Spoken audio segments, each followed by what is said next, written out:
Aku hanya diam saat dijadikan pembantu oleh kelauraga suamiku.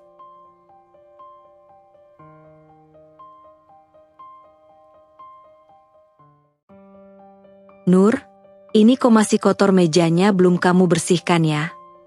Suara melengking ibu mertuaku, Bu Widya, memecah keheningan pagi. Aku yang sedang membereskan piring-piring sarapan segera menoleh, berusaha tetap tenang. Iya, but itu sudah Nur bersihkan tadi kok. Bu, jawabku pelan.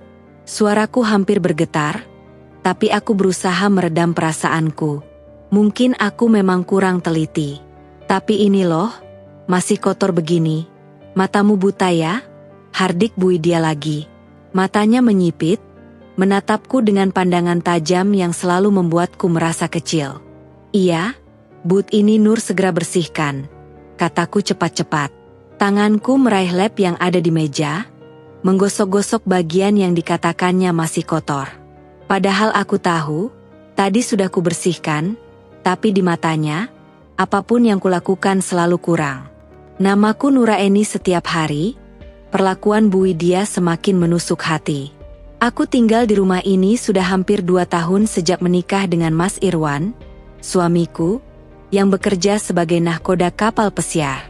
Mas Irwan hanya pulang 2 tahun sekali, dan saat ini dia masih berada di tengah samudra, jauh dari rumah. Kehidupanku selama 2 tahun terakhir bersama ibu mertua dan 2 adik ipar, Siska dan Monik, lebih menyerupai kehidupan seorang pembantu daripada seorang menantu. Nur, baju aku yang mau buat kuliah mana? Sudah kamu setrika belum? Suara lantang Siska memecah konsentrasiku. Aku menoleh dan melihat dia berdiri di ambang pintu dengan ekspresi marah. Sama jaketku juga, kamu taruh di mana? Nur? Monik menimpali dari belakang, menambah tekanan di dadaku. Keduanya selalu bersikap seperti ini setiap hari, seolah-olah aku adalah pelayan pribadi mereka. Pagi hari yang seharusnya tenang menjadi medan perang penuh perintah dan bentakan. Setiap sudut rumah ini seakan mengingatkanku pada statusku yang tak lebih dari seorang pembantu di mata mereka. Habis ini Nur setrika ya dek? Jawabku sambil berusaha sekuat tenaga menahan air mata. Tak ada waktu untuk diriku sendiri. Pekerjaan rumah tak pernah habis. Dan celakanya, aku tak pernah mendengar ucapan terima kasih. Siska mendengus, lalu pergi tanpa sepatah kata lagi. Monik hanya menatapku dengan sinis sebelum ikut pergi ke kamarnya. Tak ada seorang pun yang menganggapku sebagai bagian dari keluarga di rumah ini. Aku bukan menantu, aku hanya seorang yang diperlakukan tanpa rasa hormat. Tapi semakin hari, semakin sulit untuk terus berpura-pura. Tekanan yang kualami dari Bu Widya, Siska, dan Monik mulai memengaruhi kesehatanku. Tubuhku sering merasa lelah, meskipun pekerjaan rumah sudah selesai. Kepalaku sering pusing. Pikiranku terus dipenuhi kecemasan dan ketakutan. Setiap malam, saat semua orang sudah tidur, aku duduk sendirian di kamar, menangis dalam diam. Aku rindu Mas Irwan. Rindu untuk merasakan pelukan hangatnya. Rindu mendengar suara lembutnya yang selalu bisa menenangkanku. Tapi jarak dan waktu yang memisahkan kami terasa begitu panjang dan menyiksa. Aku tahu, aku tidak bisa terus seperti ini. Namun, aku juga tidak tahu harus bagaimana. Aku terjebak dalam situasi yang seakan tak ada jalan keluar.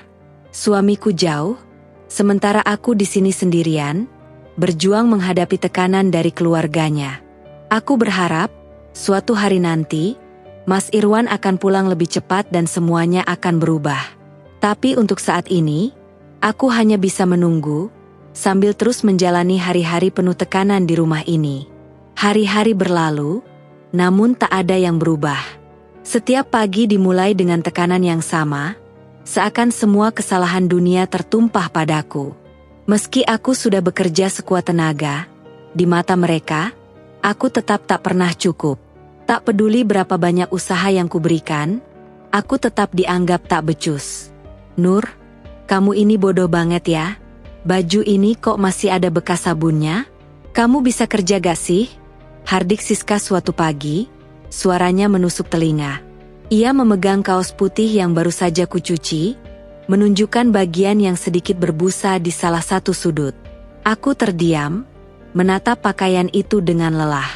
Pagi itu, aku sudah bangun sejak subuh, menyiapkan sarapan, mencuci piring, menyapu, dan masih harus berhadapan dengan setumpuk baju kotor yang mereka lemparkan di lantai kamar. Tapi seakan semua kerja keras itu tak ada artinya. Maaf, Dek. Mungkin tadi kurang bilas. Jawabku lemah, mencoba menjaga suaraku tetap stabil. Siska hanya mendengus, melempar baju itu ke arahku tanpa rasa hormat. Maaf, bacane kayak wong kemlipik. Enak aja sudah salah cuma bilang maaf aja, ini baju mahal tahu. Katanya dengan nada seolah aku ini budaknya. Tak ada jeda untukku beristirahat. Setelah mencuci baju, pasti ada saja pekerjaan lain yang menunggu. Setiap sudut rumah ini penuh dengan tuntutan, seolah tanganku tak boleh berhenti bergerak. Siska dan Monik selalu bersikap seperti ini, menyuruhku dengan perintah-perintah yang datang bertubi-tubi, seakan aku harus siap melayani mereka kapan saja. Setiap kali aku mendengar suara tawa mereka, dadaku terasa sesak. Tawa yang dulu mungkin biasa saja kini menjadi simbol kemewahan yang tak boleh kumiliki. Aku jarang sekali tersenyum, apalagi tertawa. Semua harapan dan kebahagiaan terasa jauh dari jangkauanku, tergerus oleh tekanan yang datang tanpa henti. Di tengah kelelahan itu, Bu Widya juga ikut membuat suasana menjadi lebih panas. Seolah ia seperti tak pernah puas dengan apapun yang kulakukan. Pantas saja kamu begini, Nur, menantu tak punya harga diri, kata Bu Widya dengan tatapan penuh hina. Suaranya seperti guntur yang menghantamku berkali-kali, menggoyahkan kepercayaan diriku yang sudah tipis.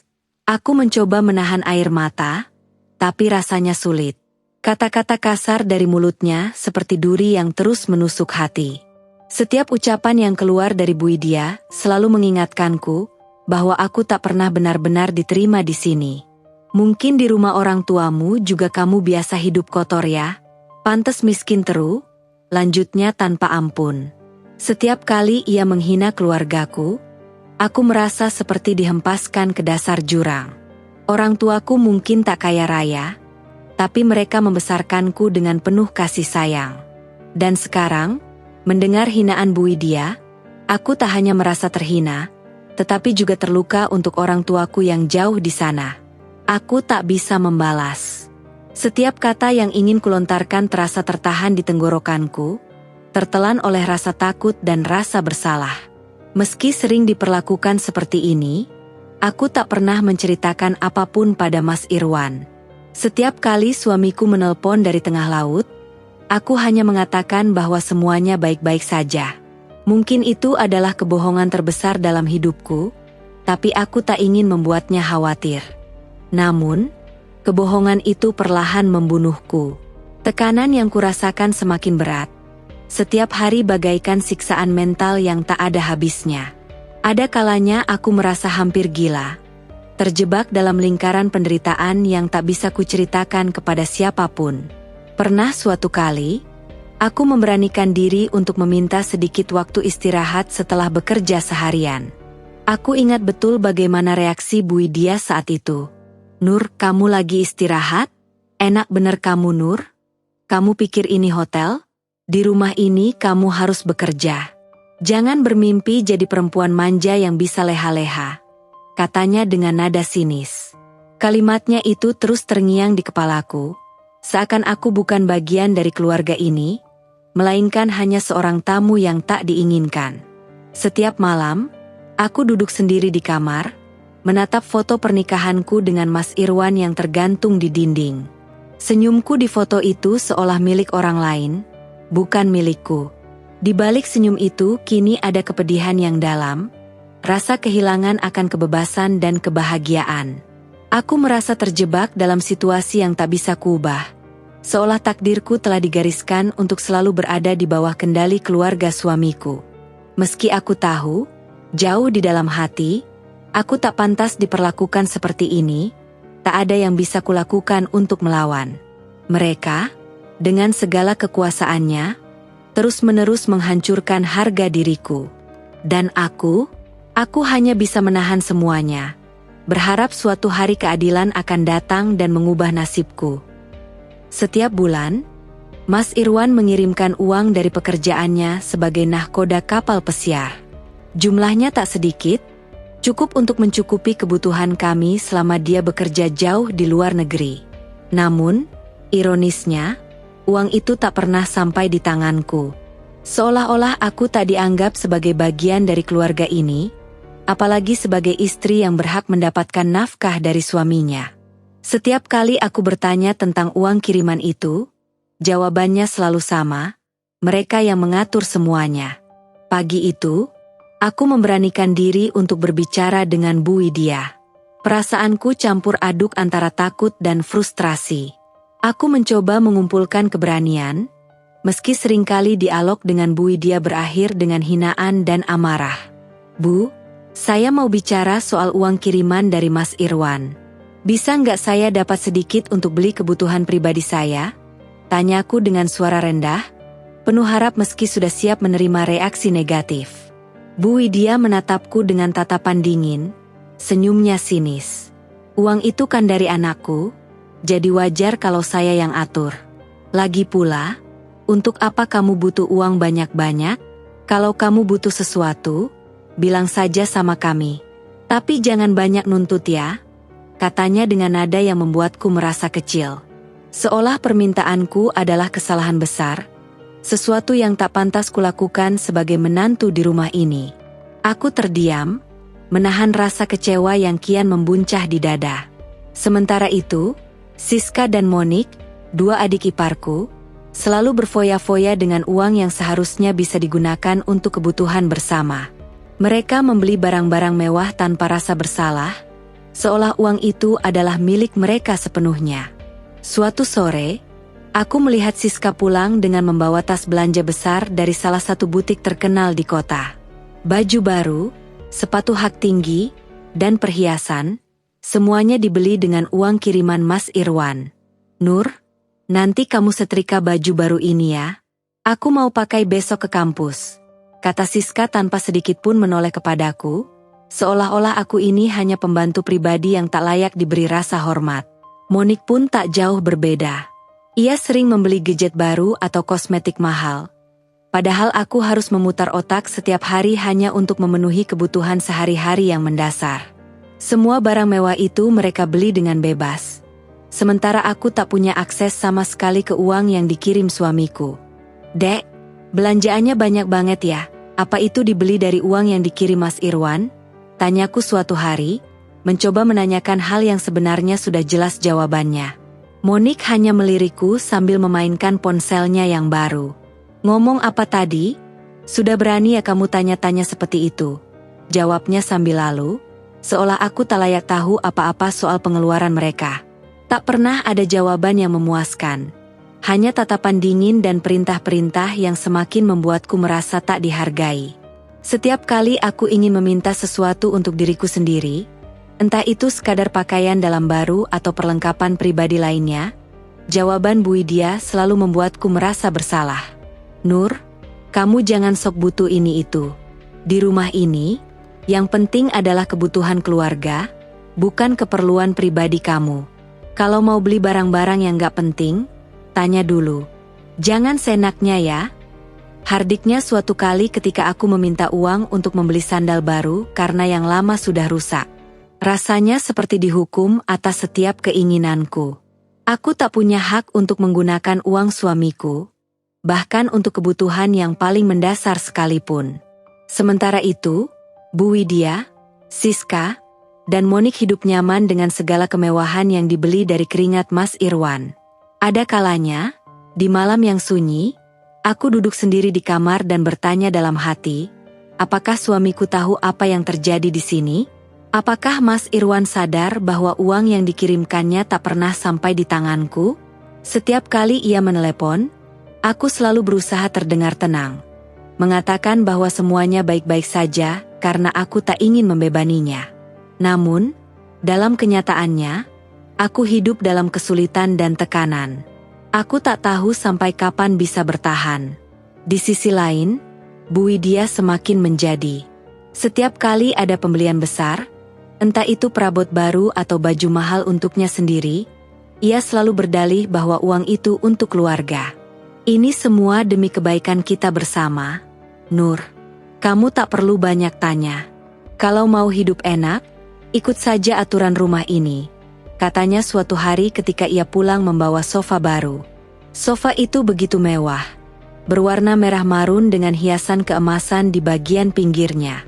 Seharusnya aku merasa senang karena rumah suamiku dihiasi perabot indah, tapi di balik kemewahan itu, aku hanya melihat ketidakadilan yang tak pernah selesai. Di satu sisi, mereka hidup nyaman dengan segala kemudahan, sementara aku yang bekerja paling keras di rumah ini tak pernah merasakan buah dari jerih payah suamiku.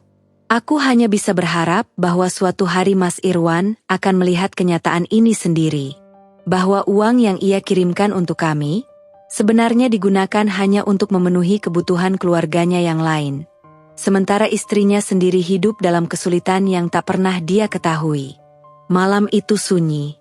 Aku duduk di atas tempat tidur, memeluk lututku dan menatap kosong keluar jendela yang gelap. Di dalam kesunyian ini, ingatanku melayang ke masa-masa awal pernikahanku dengan Mas Irwan. Dulu, kehidupan terasa begitu indah, seperti mimpi yang akhirnya menjadi kenyataan.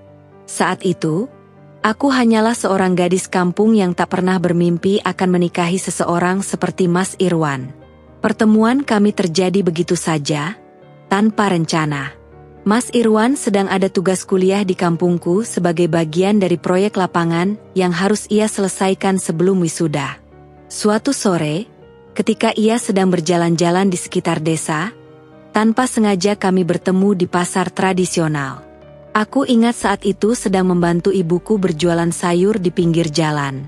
Tatapannya yang hangat dan senyumnya yang ramah langsung menarik perhatianku.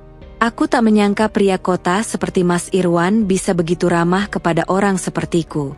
Kami mulai sering berpapasan, dan perlahan-lahan obrolan singkat di pasar berkembang menjadi percakapan yang lebih panjang. Dia selalu menyempatkan diri mampir saat berada di pasar, sekadar membeli minuman dan berbincang ringan tentang kehidupannya di kota, tentang cita-citanya menjadi nahkoda kapal besar yang akan berkeliling dunia. Aku merasa sangat terpesona dengan mimpi-mimpinya. Bagiku, itu semua terdengar seperti dongeng yang tak mungkin kuraih. Tapi Mas Irwan membuat semuanya terasa begitu dekat dan nyata. Meskipun aku hanya seorang anak yatim yang tinggal bersama ibuku dan dua kakakku di rumah kecil yang sederhana, Mas Irwan tidak pernah mempermasalahkannya. Kami berasal dari dunia yang sangat berbeda. Mas Irwan dari keluarga yang lebih mapan dan terpandang, sementara aku berasal dari keluarga miskin. Ayahku meninggal sejak aku kecil, dan sejak itu ibuku harus berjuang sendiri menghidupi kami. Kami hidup dalam kesederhanaan, bahkan kadang-kadang kekurangan. Tapi semua itu tak membuat Mas Irwan ragu untuk menjalin hubungan denganku. Ketika Mas Irwan melamarku, hatiku melonjak antara kebahagiaan dan ketakutan. Aku tahu bahwa keluarganya tidak sepenuhnya setuju dengan pernikahan kami. Mereka menganggapku terlalu sederhana, terlalu jauh dari standar mereka. Terutama Bu Widya, ibunya, yang sejak awal menunjukkan ketidaksetujuannya. Meski Mas Irwan meyakinkanku bahwa cinta kami akan cukup kuat untuk mengatasi semua perbedaan itu, ada rasa takut yang menggelayut di hatiku. Hari pernikahan kami tetap berlangsung meski dengan berbagai penolakan tersirat dari keluarganya. Aku ingat betapa bahagianya aku saat itu, duduk di samping Mas Irwan di depan penghulu, yang dengan penuh percaya diri mengucapkan ijab kabul. Aku berharap semua kekhawatiranku akan hilang setelah kami resmi menjadi suami istri, bahwa aku akan diterima oleh keluarganya seiring berjalannya waktu. Namun, semua harapan itu mulai runtuh perlahan setelah Mas Irwan mulai bekerja sebagai nahkoda kapal pesiar. Sejak awal, aku tahu pekerjaan Mas Irwan akan membuatnya sering pergi jauh, tapi aku tak pernah membayangkan betapa sepinya hidupku tanpa dia. Mas Irwan hanya pulang 2 tahun sekali, dan selama itu aku harus tinggal di rumah mertuaku, di bawah pengawasan Bu Widya yang ketat. Apa yang awalnya tampak seperti tempat tinggal sementara berubah menjadi penjara yang mengekang kebebasanku. Kehidupan yang kupikir akan penuh cinta dan kebahagiaan, malah berubah menjadi siksaan. Tanpa Mas Irwan di sisiku, aku mulai merasakan tekanan yang berat dari keluarganya. Pada awalnya, aku mencoba bersabar. Aku percaya bahwa ini hanyalah masa sulit yang akan segera berlalu. Tetapi seiring berjalannya waktu, tekanan itu semakin kuat. Bu Widya mulai menunjukkan ketidaksukaannya secara terang-terangan. Setiap kesalahan kecil yang kulakukan di rumah ini selalu diperbesar. Dan perlahan-lahan, aku mulai merasa seperti orang luar di rumah suamiku sendiri. Aku tak tahu kapan tepatnya semua ini berubah menjadi siksaan. Mungkin saat Mas Irwan pergi untuk pelayaran pertamanya, atau mungkin ketika aku mulai merasakan bahwa setiap senyum yang diberikan oleh mertuaku hanyalah kepura-puraan. Yang pasti, semakin hari aku semakin merasa terasing. Aku seperti hidup di dunia yang bukan milikku, di rumah yang tidak pernah terasa seperti rumah. Terkadang, saat malam tiba, aku duduk di kamar ini, mengenang masa-masa indah sebelum semua ini terjadi. Aku rindu masa-masa ketika Mas Irwan masih sering pulang, ketika rumah ini terasa lebih hangat karena kehadirannya. Namun kini, tanpa Mas Irwan, aku harus bertahan sendiri, menghadapi tekanan yang seolah tak pernah berakhir. Aku merindukan cinta dan kasih sayang yang dulu begitu jelas ada di antara kami. Di setiap doa yang kupanjatkan, aku selalu berharap agar Mas Irwan segera pulang, agar dia bisa melihat sendiri betapa beratnya kehidupanku di sini. Tapi seiring waktu, aku mulai bertanya-tanya, sampai kapan aku harus bertahan? Apakah cinta kami cukup kuat untuk mengatasi semua ini? Atau apakah aku hanya berusaha memegang sesuatu yang perlahan-lahan hancur di tanganku? Kehidupan pernikahan yang dulu kuimpikan kini terasa seperti mimpi buruk yang tak kunjung berakhir.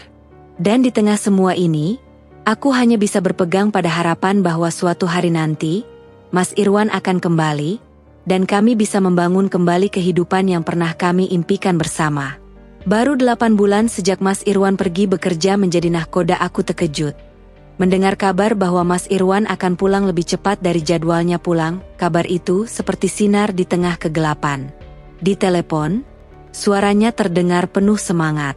"Aku rindu kamu, sayang," katanya dengan nada lembut yang sudah lama tak kudengar.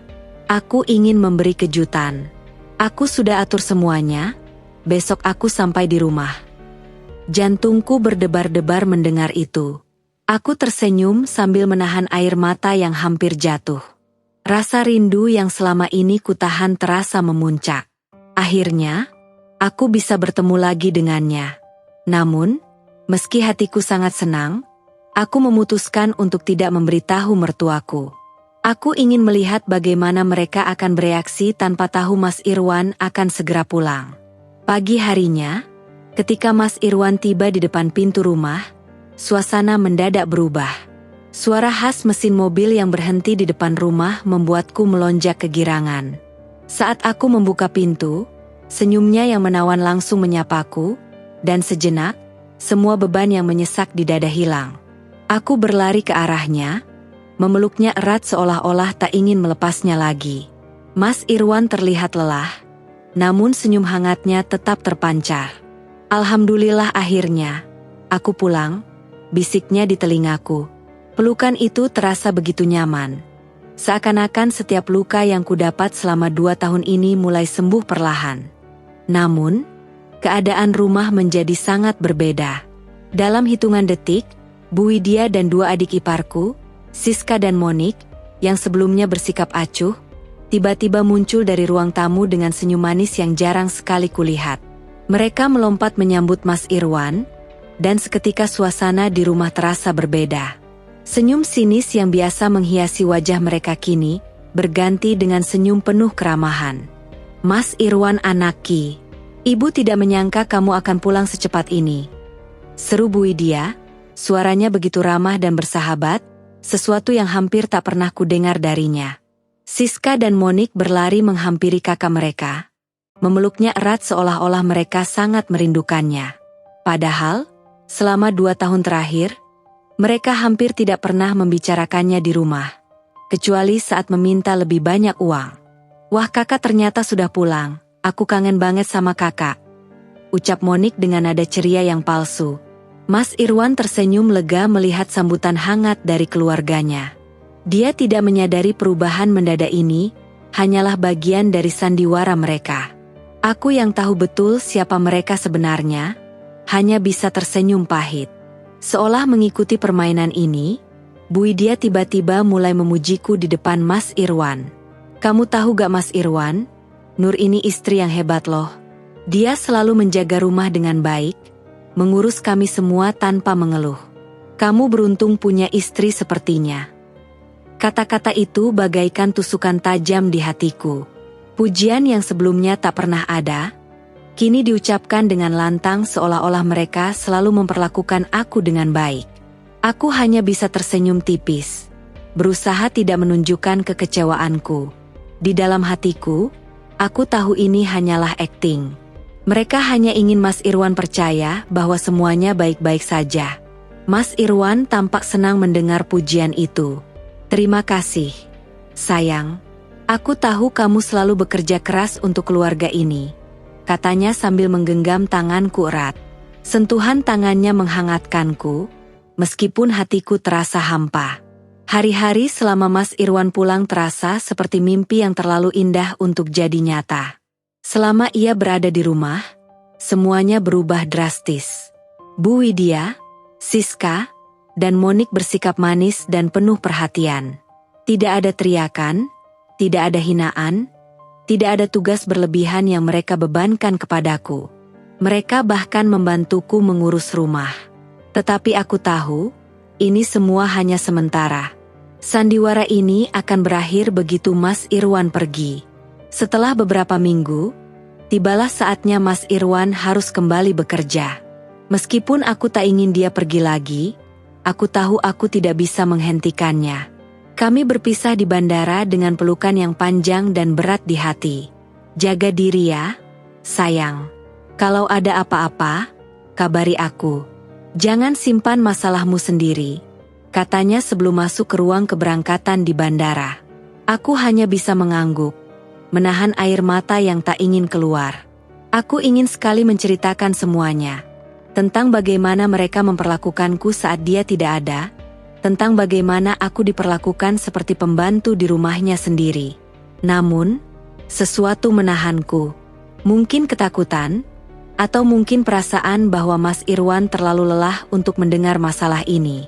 Saat Mas Irwan akhirnya berangkat, seolah-olah tirai sandiwara itu diturunkan dengan cepat. Begitu aku pulang ke rumah, Bu Widya, Siska, dan Monik langsung menunjukkan wajah asli mereka. Tidak ada lagi senyum ramah, tidak ada lagi pujian. Mulai sekarang, semuanya kembali seperti biasa ya Nur, ucap Bu Widya dingin, tanpa menatapku. Siska dan Monik mengangguk setuju, senyum sinis kembali menghiasi wajah mereka. Kamu kira kami akan selalu baik sama kamu? Jangan mimpi, cibir Monik. Dan yang lebih buruk, mereka mengancamku. Oh ya, ingat ya, sekali kamu lapor ke Mas Irwan tentang apa yang terjadi di sini, hidupmu habis. Nur? Ancam Bu Widya dengan tatapan dingin yang membuatku gemetar. Aku tahu ancaman itu bukan main-main. Mereka punya kendali penuh di rumah ini. Dan aku, seperti sebelumnya, kembali menjadi tawanan di rumah yang seharusnya menjadi rumahku. Di tengah semua tekanan dan rasa sakit yang kupendam, sebuah kabar bahagia datang tanpa diduga. Setelah beberapa minggu merasakan kelelahan yang luar biasa dan mual di pagi hari, aku memutuskan untuk memeriksakan diri ke bidan desa. Detik-detik menunggu hasil pemeriksaan terasa begitu lama, hingga akhirnya bidan tersenyum dan berkata, "Selamat, Bu Nur, kamu hamil." Air mataku mengalir begitu saja. Kabar ini seolah menjadi cahaya kecil di tengah gelapnya hidup yang kujalani di rumah mertuaku. Harapan itu muncul kembali. Mungkin, dengan hadirnya anak ini, segalanya akan berubah. Aku ingin segera memberitahu Mas Irwan tentang kehamilan ini. Meskipun jauh di lautan, aku tahu kabar ini akan membuatnya bahagia. Dengan jantung berdebar-debar, aku menelepon Mas Irwan. Tangan gemetar saat menekan angka-angka di ponsel, tetapi aku tak sabar untuk mendengar suaranya. Mas Irwan. Suaraku tergetar ketika ia menjawab telepon. Iya, sayang. Ada apa? Jawabnya dengan nada lembut yang menenangkan. Aku hamil.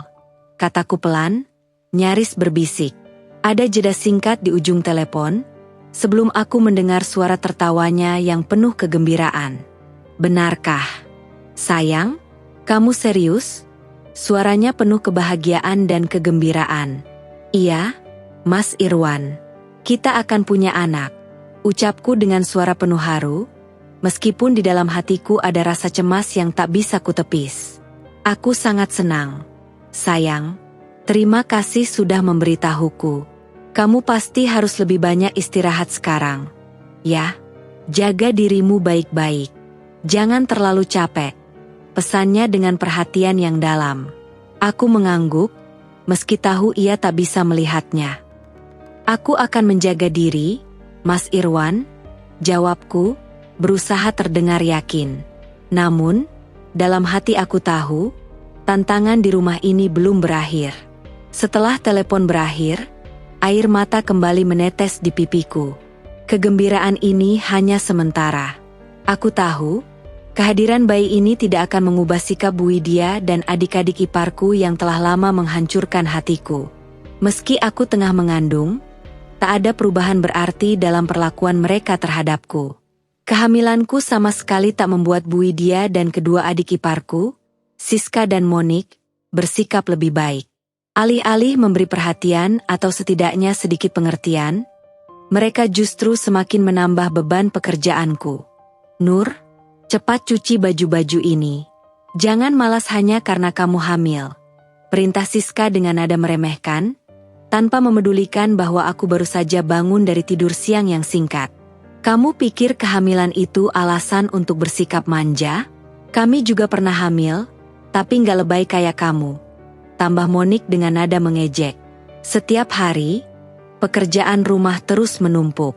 Mencuci, membersihkan lantai, memasak, dan mengurus segala keperluan rumah tetap harus kulakukan. Meskipun tubuhku semakin lemah dari hari ke hari. Suatu hari, aku merasa sangat lelah setelah membersihkan seluruh rumah dan mengurus cucian sepanjang hari. Tubuhku mulai bergetar, tetapi tak ada pilihan lain selain terus melanjutkan pekerjaan.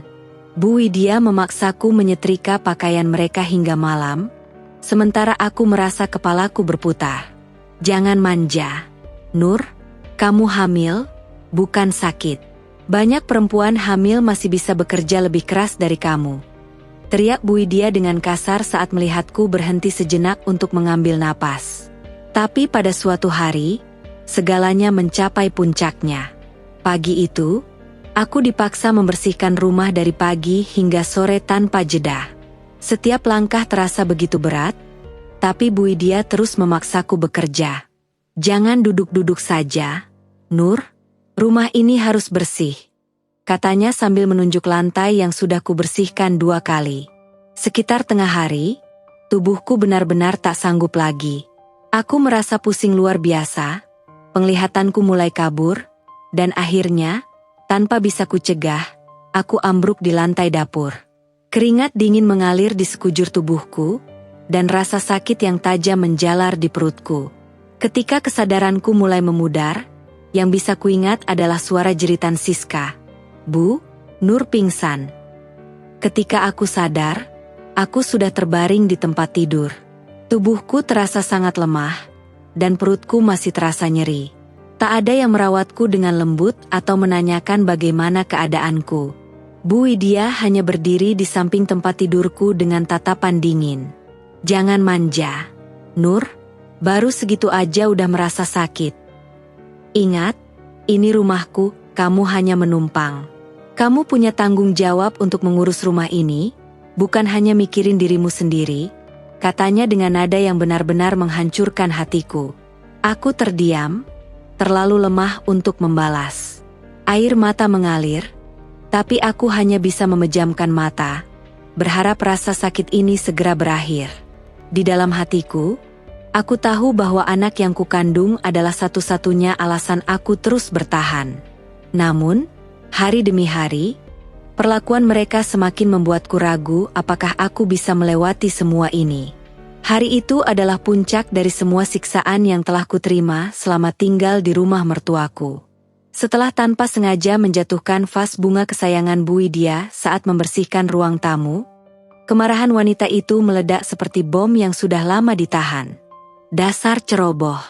Kamu gak pernah bisa melakukan apapun dengan benar. Teriaknya sambil menunjuk ke arah pecahan vas yang berserakan di lantai. Aku tak sempat berkata apa-apa sebelum Bu Widya melanjutkan amarahnya. Kamu tak ada gunanya di rumah ini. Keluar dari sini. Sekarang juga, bentaknya sambil mendorongku ke pintu. Monik dan Siska hanya berdiri menonton, seolah menikmati penghinaan yang dilontarkan ibunya padaku. Tak punya pilihan lain, aku bergegas mengemasi beberapa barang seadanya. Air mata mengalir tak terbendung saat aku berjalan keluar rumah itu, membawa koper kecil yang berisi beberapa pakaian dan barang-barang pribadiku. Hati ini hancur, aku tak tahu harus kemana. Namun, di sisi sesuatu yang tak terduga terjadi. Mas Irwan, yang seharusnya masih di tengah pelayaran, tiba-tiba merasa gelisah. Selama beberapa hari terakhir, perasaannya terasa tidak tenang. Ia tak bisa menjelaskan mengapa, tetapi ada sesuatu yang membuatnya memutuskan untuk pulang lebih cepat dari jadwal, tanpa memberitahu siapapun. Saat taksi yang ditumpanginya berhenti di depan sebuah toko roti tak jauh dari rumah kami, pemandangan mengejutkan menyambutnya. Dari dalam mobil, Mas Irwan melihatku keluar dari rumah dengan wajah sedih, membawa koper dan beberapa barang di tanganku. Dia segera meminta sopir taksi untuk berhenti.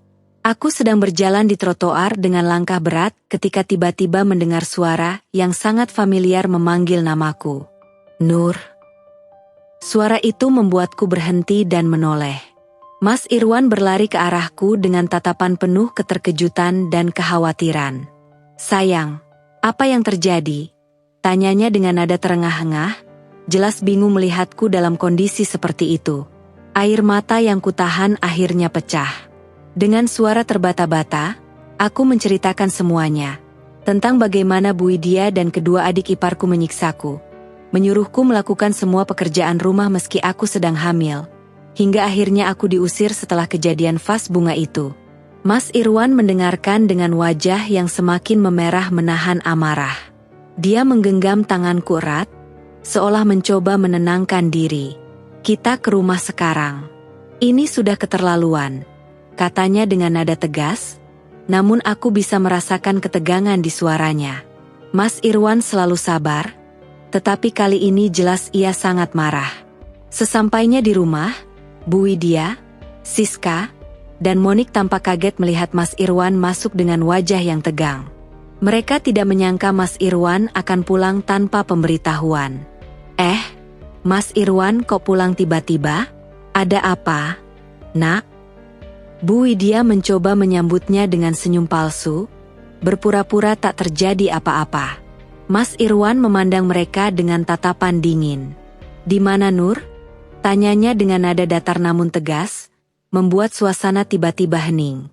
Siska dan Monik saling pandang, sementara Bu Widya mencoba mencari alasan. Oh itu, Mas Irwan, Nur kabur dari rumah. Dia pergi dengan pria lain, meninggalkan kamu. Bu Widya berbohong tanpa rasa bersalah, berusaha menutupi perbuatan mereka yang sebenarnya. Mas Irwan mengerutkan kening, namun tetap tenang. Benarkah? Tanyanya singkat, tanpa menunjukkan emosinya. Saat itulah aku muncul dari balik pintu, berdiri di samping Mas Irwan. Semua wajah mereka berubah pucat. Bu Widya, Siska, dan Monik terdiam dalam kepanikan yang tak bisa mereka sembunyikan. Mereka tak menyangka aku masih di sini bersama Mas Irwan. Jadi, Nur kabur dengan pria lain. Mas Irwan melanjutkan ucapannya dengan nada yang lebih tajam. Nur tidak kemana-mana. Dia bersama aku sekarang, dan aku tahu semua yang terjadi di sini.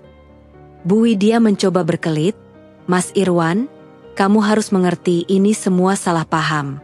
Nur hanya berlebihan. Aku memotong ucapan Bu Widya, menunjukkan bukti semua pesan dan rekaman yang kuambil selama ini, semua kata-kata kasar, ancaman, serta perlakuan buruk yang kuterima dari mereka. Tak ada lagi yang bisa mereka katakan. Kebenaran sudah diungkap, dan kebohongan mereka hancur seketika. Wajah Bu Widya, Siska, dan Monik dipenuhi penyesalan. Namun, aku tahu itu bukan karena mereka merasa bersalah, melainkan karena ketakutan kehilangan Mas Irwan. Mas Irwan akhirnya angkat bicara. Suaranya tenang namun tegas. Kalian sudah memperlakukan istri saya dengan sangat buruk. Saya tidak akan membiarkan ini terus berlanjut. Mulai sekarang, kami akan pindah dari sini dan memulai hidup baru. Saya tidak akan mengizinkan Nur disakiti lagi. Bu Widya mencoba memohon, namun Mas Irwan sudah membuat keputusan. Kami meninggalkan rumah itu, meninggalkan semua kenangan pahit yang selama ini menjeratku. Untuk pertama kalinya, aku merasa bebas, dan Mas Irwan mendukungku sepenuhnya. Kami memulai lembaran baru, jauh dari bayang-bayang keluarga yang selama ini hanya membawa penderitaan. Meskipun luka di hatiku belum sepenuhnya sembuh, aku tahu aku bisa melalui ini semua dengan Mas Irwan di sisiku. Hidup baru kami adalah awal dari kebahagiaan yang selama ini kuimpikan, kebahagiaan yang akhirnya bisa kurasakan setelah bertahun-tahun menderita.